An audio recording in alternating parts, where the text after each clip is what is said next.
σίγουρος ότι η ξένια μπορεί να παίξει ένα σημαντικό ρόλο στον αυριανό κόσμο της Κύπρου. Γιατί όταν ήταν φοιτήτρια, ξέρω πάρα πολύ καλά ότι συνέχεια αμφισβητούσε τους δασκάλους της. Και αυτό είναι ένα πολύ καλό σημάδι.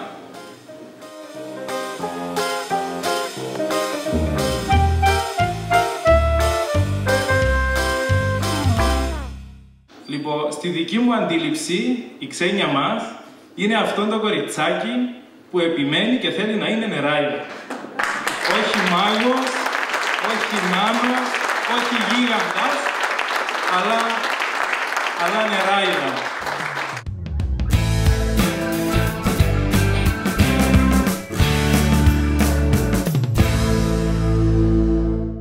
Ανατροπή είναι να φεύγεις από το δημόσιο για να δουλέψεις σε μια μη κυβερνητική οργάνωση.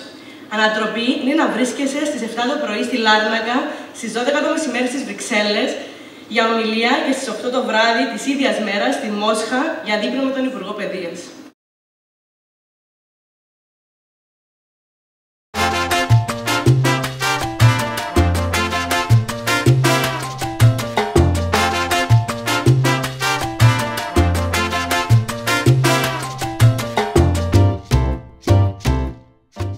Η είσοδος στην ενεργό πολιτική θέλει και λίγη τρέλα.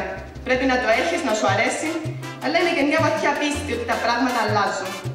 Και η μεγαλύτερη μου έμπνευση είναι να αποτελέσω μέρος μιας αλλαγής. Και ο μεγαλύτερος μου φόβος, φυσικά, να με απορροφήσει.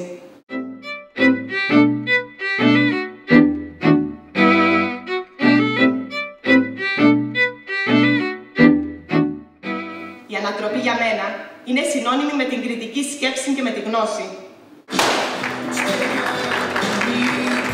Η χειραφέτηση των γυναικών ξεκινά από τη διαχείριση και την υποστήριξη που έναν κράτος προσφέρει στη μητρότητα. Να σταματήσουμε επιτέλους να έχουμε το δίλημμα καριέρα ή οικογένεια.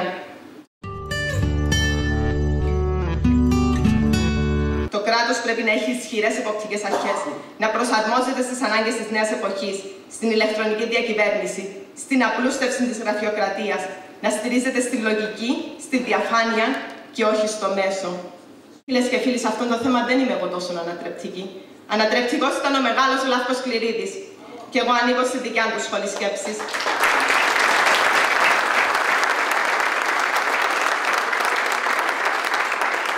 Ανήκω στη σχολή σκέψης του πατριωτικού ρεαλισμού.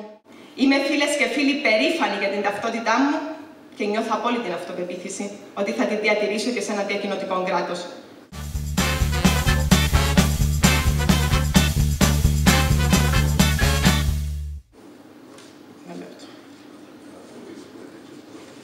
Ανατροπή είναι να χάνεις κάποιες φορές τα σχόλια σου.